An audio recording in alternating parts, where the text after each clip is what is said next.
GOP Representative Elise Stefanik is a Harvard graduate, meaning that she's not supposed to be dumb. She's supposed to know the different economic models. I mean, she's also a member of Congress. But recently, she tweeted something that makes you question whether she's fully informed on different economic models, because in regard to Medicare and Medicaid, she said, "Today's anniversary of Medicare and Medicaid reminds us to reflect on the critical role these programs have played to protect the healthcare of millions of families. To safeguard our future, we must reject socialist healthcare schemes." Fascinating. Now, it would be political suicide for lawmakers to speak out against Medicare, because Medicare is actually an incredibly popular program, of course, that was signed into law by LBJ. And so just to give you one example of one of these more recent polls, 69% of registered voters in April of 2020, this is a Hill-Harris-X poll, support providing Medicare to every American. They want to expand it to every single American, not just those who are at retirement age. Support among independent voters was steady at 68%. In fact, even among Republican voters, a slim majority, 52%, say that they want to expand Medicare to cover every single American. I give you these numbers because Republicans know what they're doing. Elise Stefanik knows what she's doing. She's attempting to show support for an incredibly popular socialist program, while simultaneously pretending as that she's against socialism. And look, she might be against socialism, but I do think that she's pretending to not understand that Medicare is in fact a socialist program.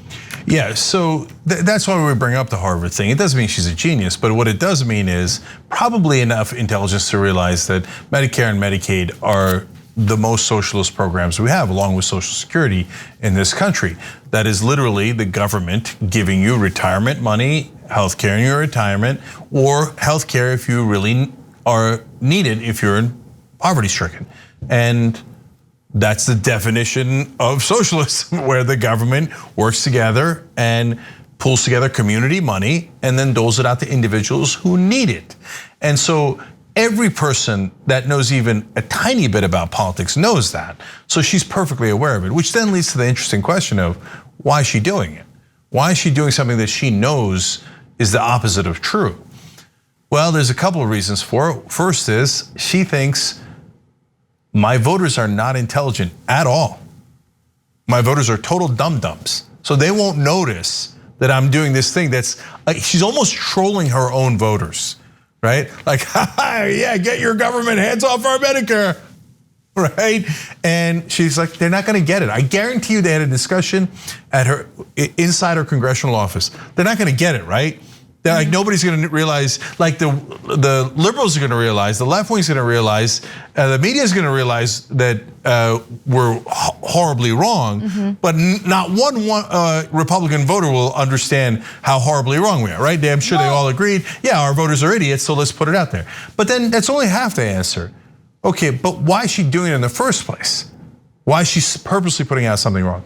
Because she knows that the media is going to react, including us, and say, what a dum-dum, what an idiot, right? And that's gonna get her more attention. And if the media attacks her, conservatives like her more. She gains in popularity among conservatives and becomes more of a conservative leader the more the media attacks her. And so how do you get the media to attack you? To say something preposterously wrong. Now, normally that would have a downside, but in this case, it doesn't have a downside, because she thinks, probably accurately so, my voters are so ignorant, they won't have any idea that I purposely lied to them. Yeah, I mean, her voters will then turn around, and I've seen this play out over and over again. They'll use the same argument in regard to anyone who refers to Medicare as a socialist program. They'll be like, no, Medicare, like, yeah, Medicare is popular, but it's not a socialist program. They just repeat it. They just regurgitate the same talking points, regardless of how false or ignorant they might be. So Elise Stefanik, yes, I think you're right, is doing this partly to chase clout, but there's also the other component of it, which is plant that seed in the voters' heads about how this incredibly wildly popular program is not in fact a socialist program. This is a capitalist program. This is a capitalist program. But guys, just think about it, right? What's capitalism? When private industry does things, right? Private industry in America makes sneakers, makes burgers, Nike, McDonald's, you know that. What is considered socialism? When the public sector does something, right? So for example, in the United Kingdom, the public sector runs all of healthcare. So it's all nationalized, it's the government that's giving you the healthcare. Now in Medicare, it's not the entire healthcare system. It's just health insurance for people above the age of 65, right? But it is the government giving it, not private corporations, hence socialist. Now the reality is every economy is a mixed economy. Here, it is here in America, it is in Europe. There's some portions that are private and some portions that are public. Now, we never have that intelligent conversation, not just among Republicans, but honestly in the mainstream media. And they fall back on absurdities and, Bernie Sanders, if he wins, he's a socialist. And Chris Matthews tells you he's gonna execute people in Central Park. That's what Castro was gonna do and they'd execute me and all that. By the way, Chris Matthews didn't get fired for that. He got fired for other sexual harassment issues, right? He telling people that, he also compared Bernie Sanders to a Nazi. It doesn't have to make sense. That's what the right wing says, but that's what the mainstream media says. Chuck Todd did it too, called Bernie Sanders followers brown shirts, if you remember, right? So now, I wanna note one other thing in this story. That stat that Anna gave you, it was 69% of Americans are in favor of expanding Medicare for everybody. What is that called? That's called Medicare for all. That's what everybody is. They love Medicare. The American people love Medicare and they think everybody should have Medicare. It's such a great system. Now, when Bernie Sanders ran on it, it was not Republicans. It was corporate Democrats and corporate media that buried Medicare for all. They said, no, that's terrible socialism. The cable news guys did it.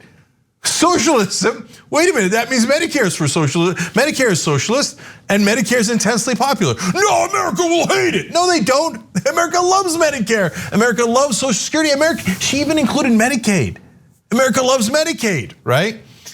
But we have to fearmonger for people who say, hey, maybe the government can do a little bit more in health insurance and not let people die in the street, but that would cost the profits of healthcare insurance companies and drug companies. And who's the #1 advertiser on cable news? Drug companies. So they took that 69% number, an incredibly popular program in the country, and they did worlds of propaganda against it. So we get to make fun of Elise Stefanik for being purposely dumb, but the media can't say anything. They largely did the same exact thing against Medicare for all. Thanks for watching The Young Turks, really appreciate it. Another way to show support is through YouTube memberships. You'll get to interact with us more. There's live chat emojis, badges. You've got emojis of me, Anna, John, JR. So those are super fun. But you also get playback of our exclusive member-only shows and specials right after they air. So all of that, all you gotta do is click that join button right underneath the video. Thank you.